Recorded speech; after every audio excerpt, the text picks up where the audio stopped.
કરીશું જયંતિ ભાનુશાળી હત્યા કેસની।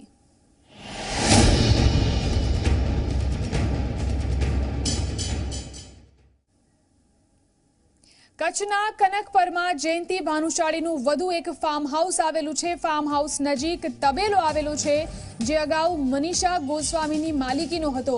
હાલમાં આ તબેલો જયંતિ ભાનુશાળીના કબજામાં છે। ત્યારે આ જમીનને લઈને બંને વચ્ચે વિવાદ થાય તો નવાઈ નહીં।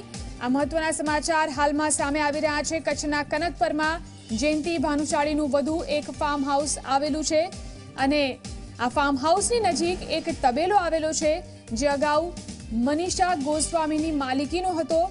તો હાલમાં આ તબેલો જયંતિ ભાનુશાળીના કબજામાં છે। ત્યારે આ જમીનને લઈને બંને વચ્ચે વિવાદ થાય તો નવાઈની વાત નહીં। ઉલ્લેખનીય છે કે જે 5 લોકોની સામે આરોપ મૂકવામાં આવ્યો છે, જે ફરિયાદ કરવામાં આવી છે, તેમાં મનીષા ગોસ્વામીનું નામ પણ છે।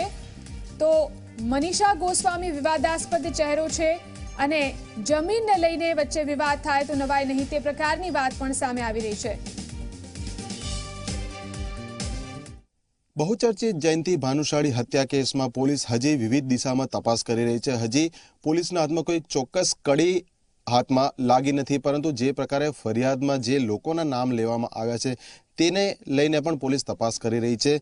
મનીષા ગોસ્વામી આ એક એવું નામ છે કે જે જયંતિ ભાનુશાળી સાથે ભૂતકાળમાં ખૂબ જ સક્રિયતાથી સંકળાયેલું હતું અને ભૂતકાળમાં જે પ્રકારના વિવાદો થયા હતા તેને લઈને પણ હાલમાં તપાસમાં અનેક પ્રશ્નો ઉદ્ભવી શકે છે, કારણ કે જે પ્રકારની વાતો હતી તે અંતર્ગત જ ક્યાંક ને ક્યાંક આ સમગ્ર હત્યાકાંડ સર્જાયો છે તેવું હાલમાં માનવામાં આવી રહ્યું છે। ઝી 24 કલાકની ટીમ કનકપુર ગામે મનીષા ગોસ્વામીની માલિકીનો જે તબેલો છે કે જે દૂધ વ્યવસાય માટે જેનો ઉપયોગ થાય છે ત્યાં પહોંચી છે।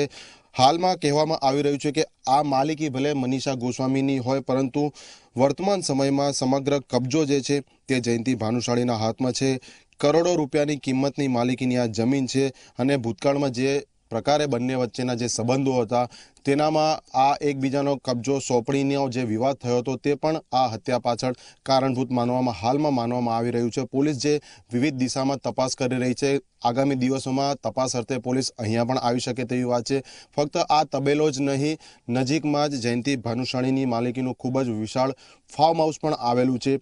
આગળના વિસ્તારમાં પણ અન્ય એક ફાર્મ હાઉસ આવેલું છે, એટલે જમીન સાથેનો વિવાદ પણ આ હત્યા પાછળ કોઈ એક કારણ માનવામાં આવી રહ્યું છે।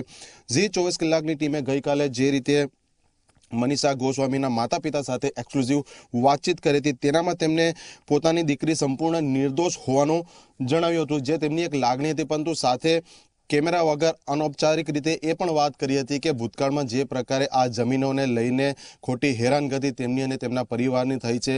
મૂળ માલિકી મનીષા ગોસ્વામીની હતી, પરંતુ હાલમાં જયંતિ ભાનુશાળી આ જમીન પચાવી પાડેલી છે તેવી પણ તેમને વાત કરી હતી। એટલે જે પ્રકારનો આ હત્યાકાંડ છે, જુદા જુદા કારણોની તપાસ થઈ રહી છે, ક્યાંક આ કારણ પણ હોવાનું માનવામાં આવી રહ્યું છે। હવે જોવાનું એ રહે છે કે પોલીસ તપાસમાં સાચું સત્ય શું બહાર આવે છે। કનક પરથી કેમેરા પર્સન શૈલેષ બગડા સાથે અર્પણ